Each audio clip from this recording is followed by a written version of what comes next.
सनातन धर्म की विशालता, उसकी गहराई और आत्मज्ञान की जो दिव्य परंपरा है, उसे जानने समझने के लिए हमें हमारे प्राचीन ऋषियों की अमूल्य वाणियों की ओर देखना होता है। उन्हीं दिव्य वाणियों में से एक है अष्टावक्र संहिता, जो हमें बताती है कि आत्मा शरीर से परे है, वह न जन्म लेती है, न मरती है, और वह सदा के लिए शुद्ध, शाश्वत और स्वतंत्र है। आप देख रहे हैं कर्मा कुटीर, एक ऐसा आध्यात्मिक मंच जहां हम आपके लिए लाते हैं वेद, पुराण, उपनिषद और ऋषि मुनियों की प्रेरणादायक कहानियां, जिनसे जीवन को दिशा मिलती है, सोच को गहराई और आत्मा को शांति। आज की इस विशेष श्रृंखला में हम बात करेंगे उस ऋषि की, जिनका शरीर विकलांग था, लेकिन आत्मा ने ब्रह्म ज्ञान को छू लिया था, ऋषि अष्टावक्र। इस वीडियो में हम जानेंगे कि अष्टावक्र कौन थे, उनका जीवन कैसे था, उन्होंने अष्टावक्र संहिता में क्या ज्ञान दिया और यह ग्रंथ हमें क्या सिखाता है। अष्टावक्र संहिता कोई साधारण ग्रंथ नहीं है, यह आत्मज्ञान का परम स्रोत है, जिसे यदि ध्यान पूर्वक सुना या पढ़ा जाए तो आत्मा भीतर से हल्की और मुक्त अनुभव करती है। यह ग्रंथ द्वैत और भक्ति के पार जाकर सीधे अद्वैत की बात करता है। इसमें कहीं पूजा नहीं, कहीं कर्मकांड नहीं, केवल आत्मा और ब्रह्म के एकत्व की गूढ़ अनुभूति है।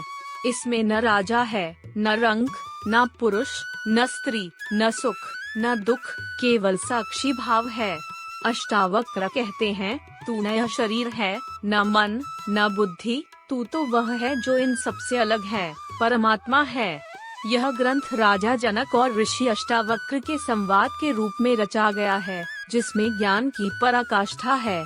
इसे सुनना, पढ़ना या मनन करना व्यक्ति को मोह, भय और अज्ञान से मुक्त करता है। अब चलिए जानते हैं उस महापुरुष की कथा, जिनकी वाणी इतनी दिव्य थी कि स्वयं राजा जनक जैसे आत्मज्ञानी पुरुष उनके शिष्य बने। अष्टावक्र का जन्म एक अत्यंत ही शुभ योग में हुआ था। उनके पिता का नाम था महर्षि काहोद, जो वेदों के विद्वान थे, और माता थी विदुषी सुजाता, जो स्वयं भी ऋषि उद्दालक की पुत्री थीं। जब सुजाता गर्भवती थीं, तो काहोद उन्हें नियमित वेद पाठ और शास्त्रों की शिक्षा देते रहते थे।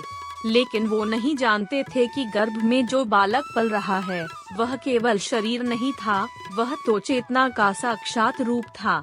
गर्भ में पल रहे अष्टावक्र ने अपने पिता की एक गलती पर टोक दिया। उन्होंने कहा, पिताश्री, आपने इस मंत्र का उच्चारण त्रुटिपूर्ण किया है। यह बात पिता काहोद को बुरी लगी। उन्होंने क्रोध में अपने ही अजन्मे पुत्र को शाप दे दिया, जैसे तूने मुझे गर्भ से ही टोकने का साहस किया है, वैसे ही तू 8 जगह से टेढ़ा होकर जन्मेगा। और वही हुआ।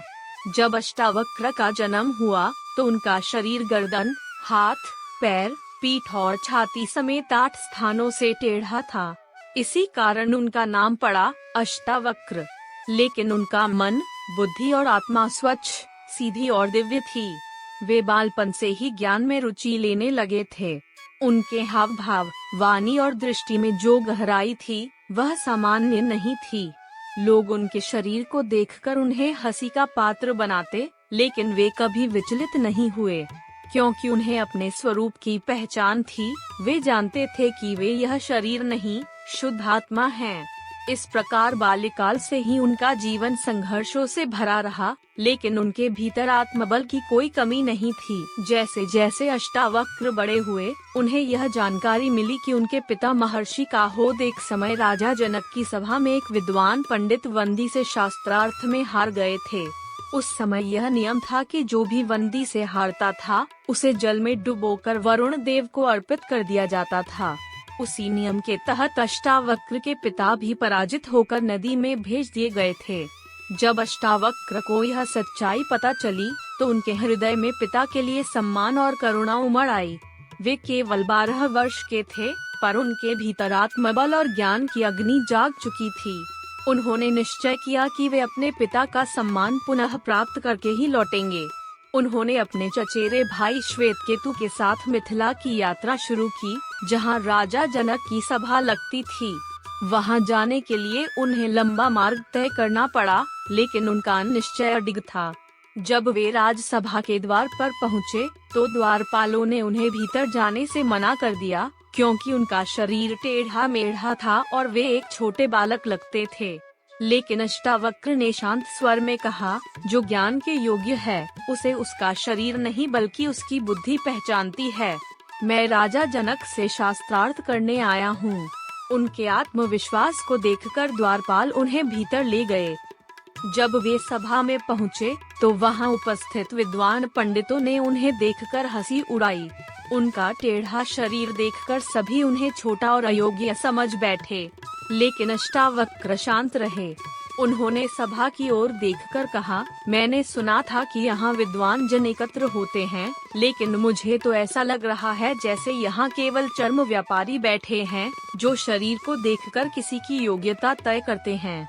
क्या किसी की बुद्धि, आत्मा और ज्ञान उसकी देह से परखा जाता है? उनकी यह वाणी सुनकर सभा में सन्नाटा छा गया। राजा जनक ने बालक की बातों में गहराई देखी और उन्हें सम्मान पूर्वक आमंत्रित किया कि वे सभा में शास्त्रार्थ करें। राजा ने उन्हें उस विद्वान वंदी से आमने सामने बैठाया, जिसने अष्टावक्र के पिता को हराया था। दोनों के बीच शास्त्रार्थ आरंभ हुआ। यह प्रतियोगिता प्रश्नों और उत्तरों की थी। वंदी ने जैसे ही कोई श्लोक या विषय उठाया, अष्टावक्र ने तुरंत उसका सरल और स्पष्ट उत्तर दिया। उनकी वाणी में ऐसा आत्मविश्वास था कि वंदी जैसे विद्वान भी चुप हो गए। कुछ ही समय में अष्टावक्र ने वंदी को पराजित कर दिया। सभा में सभी लोग आश्चर्य से भर गए। राजा जनक ने उन्हें विजयी घोषित किया और पूछा कि वे इस शास्त्रार्थ में क्यों आए थे। अष्टावक्र ने बताया कि वे अपने पिता को खोजने और उनका सम्मान लौटाने के लिए आए हैं। यह सुनकर वंदी ने राजा जनक और सभा के सामने स्वीकार किया कि वे वरुण देव के पुत्र हैं और यह शास्त्रार्थ एक विशेष यज्ञ के लिए आयोजित किया गया था, जिसमें पराजित ब्राह्मणों को वरुण लोक भेजा जाता था। यज्ञ अब पूर्ण हो चुका है और वे सभी ब्राह्मण, जिनमें अष्टावक्र के पिता काहोद भी शामिल हैं, अब मुक्त किए जा सकते हैं। यह सुनकर राजा जनक ने आदेश दिया और काहोद सहित सभी ब्राह्मणों को सम्मान पूर्वक मुक्त किया गया। अष्टावक्र के पिता जब सामने आए तो उन्होंने अपने पुत्र को देखा और गले लगाकर रो पड़े। उन्हें गर्व था कि उनका पुत्र, जिसने जन्म से ही विकलांग शरीर पाया था, आज ज्ञान की शक्ति से राजा की सभा में विजयी होकर लौटा है। अपने पिता को मुक्त कराकर जब अष्टावक्र वापस लौट रहे थे तो उनके पिता ने उन्हें एक पवित्र नदी में स्नान करने का सुझाव दिया। जैसे ही वह नदी से बाहर निकल आए, उनका शरीर सुंदर हो गया। जब राजा जनक ने अष्टावक्र से आत्मा का सच्चा ज्ञान देने की प्रार्थना की, तब वहीं पर वह महान संवाद आरंभ हुआ, जिसे आज हम अष्टावक्र संहिता के रूप में जानते हैं। यह ग्रंथ केवल एक गुरु शिष्य संवाद नहीं, बल्कि आत्मा की सीधी अनुभूति का अद्वितीय ग्रंथ है। अष्टावक्र ने राजा जनक से कहा, तुम जो भी हो, जिस रूप में भी हो, सब कुछ तब तक बंधन है जब तक तुम स्वयं को केवल शरीर समझते हो। लेकिन जिस क्षण तुम जान जाते हो कि तुम आत्मा हो, जन्म, मृत्यु और दुखों से परे, उसी क्षण तुम मुक्त हो जाते हो। राजा जनक ने प्रश्न किया, मुक्ति कैसे संभव है? अष्टावक्र ने उत्तर दिया, तुम वही हो जिसे तुम खोजते हो। बस जानो कि तुम कौन हो और मोह से मुक्त हो जाओ। उस संवाद में राजा जनक शंका करते हैं, समाधान मांगते हैं और अष्टावक्र उन्हें हर बार गहनता से समझाते हैं कि जो अपने को शरीर मानता है वह बंधा हुआ है और जो अपने को आत्मा जानता है वह मुक्त है। यह ज्ञान किसी कर्मकांड से नहीं, किसी विशेष पूजा से नहीं, बल्कि केवल जानने से प्राप्त होता है। अष्टावक्र बार बार राजा जनक से कहते हैं, तुम उस चेतना हो जो सबको देख रही है, तुम ही साक्षी हो, तुम ही परमात्मा हो। तुम्हारे भीतर जो मौन है वही ब्रह्म है। तुम्हारे बाहर जो संसार है वह केवल दृश्य है। इस संसार को मिटाना नहीं है, बल्कि उसके मोह से मुक्त होना है। अष्टावक्र संहिता का सबसे पहला श्लोक ही गहराई से भरा है। कथं ज्ञानमवाप्नोति, कथं मुक्तिर्भविष्यति, वैराग्यं च कथं प्राप्तं, एतद् ब्रूहि मम प्रभो। अर्थात, हे प्रभो, मुझे बताइए कि आत्मज्ञान कैसे प्राप्त होता है, मुक्ति कैसे होती है और वैराग्य कैसे आता है। और उत्तर में अष्टावक्र कहते हैं, मुक्तिमिच्छसि चेत् तात विषयान् विश्वत्यज। यानी यदि तू मुक्ति चाहता है तो विषयों को विष के समान त्याग दे। इन पंक्तियों में जीवन का सार है। विषयों में सुख की तलाश छोड़ दो और भीतर झांकना शुरू करो। अष्टावक्र बार बार कहते हैं, तू जैसा है पूर्ण है, तुझे कहीं पहुंचना नहीं, तुझे केवल पहचानना है कि तू क्या है। इस ग्रंथ का सबसे विशेष पहलू यह है कि यह साधक को डराता नहीं, उसे कर्मों के बोझ से दबाता नहीं, बल्कि उसे उसकी वास्तविक स्थिति का स्मरण कराता है। तू वही है जो तू जन्म से था, पूर्ण, शांत, मुक्त। अष्टावक्र कहते हैं, त्वमेकः साक्षी रूपोऽसि मुक्त प्रायोऽसि सर्वदा, अर्थात तू साक्षी रूप में एक ही है और सदा से मुक्त है। यह वाणी किसी विशेष धर्म, जाति या संप्रदाय की नहीं है, यह तो सार्वभौमिक है। यही कारण है कि अष्टावक्र संहिता को अद्वैत वेदांत का सबसे शुद्ध और ऊंचा स्वरूप माना जाता है।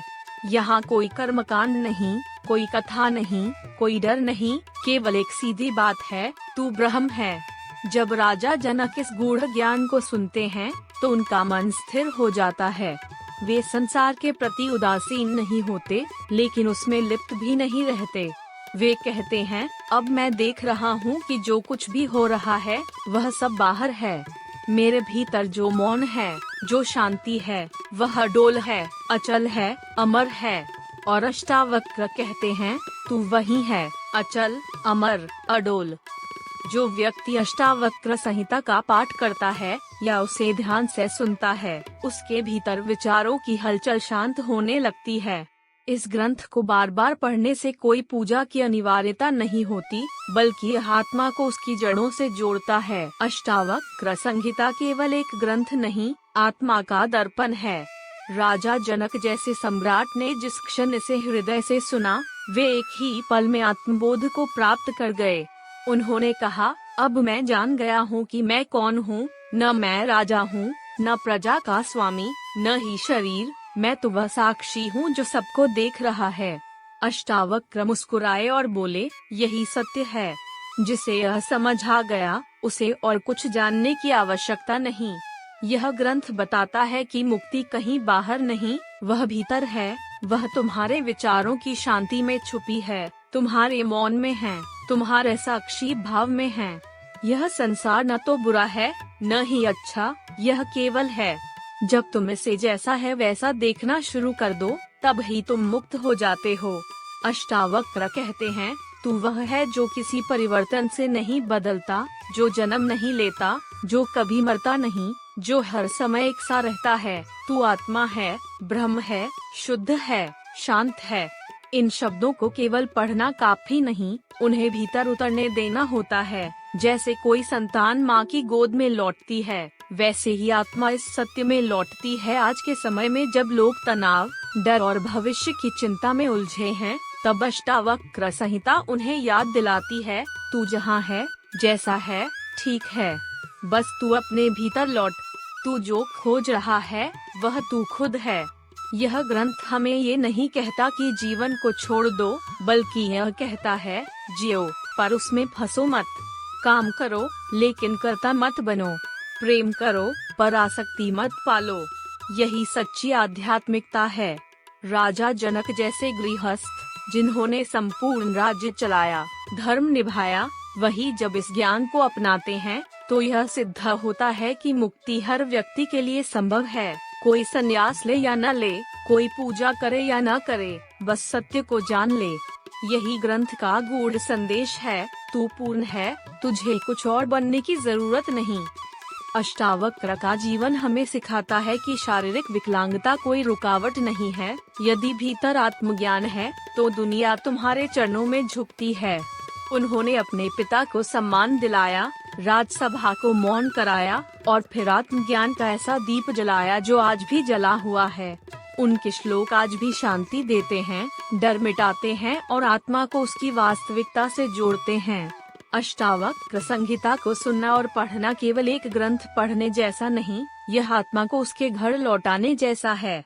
यह हमें उस स्थिति में पहुंचा देता है जहां कोई शोर नहीं, कोई लालच नहीं, कोई डर नहीं, बस मौन है, शांति है और सत्य है। जिस तरह कोई गंगा की धारा में स्नान करके पवित्र होता है, वैसे ही इस ग्रंथ के एक एक श्लोक आत्मा को पवित्र करते हैं। यह शास्त्रों की तुलना नहीं करता, न ही किसी पंथ को ऊंचा दिखाता है।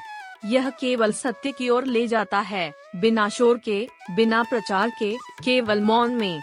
अष्टावक्र कहते हैं, तू मौन हो जा और देख कि तू कहाँ पहुँच गया है। तू उस शांति में उतर जहाँ शब्द नहीं, बस अनुभव है। अष्टावक्र संहिता में यही सबसे बड़ा उपदेश है, अनुभव कर, केवल विश्वास मत कर। बाहर देखना बंद कर, भीतर उतर, क्योंकि बाहर जो कुछ है वह स्थायी है, पर जो भीतर है वह नित्य है, अडोल है। तो जो भी इस ग्रंथ को सुनता है, पढ़ता है या उसे जीवन में उतारता है, उसके लिए यह केवल शब्द नहीं, यह जीवन का मोक्ष है। यह ग्रंथ बताता है कि तुम जन्म से ही मुक्त हो, केवल तुम्हारा भ्रम ही तुम्हें बांधे हुए है। जब भ्रम मिटता है तो जो बचता है वह ही सत्य है।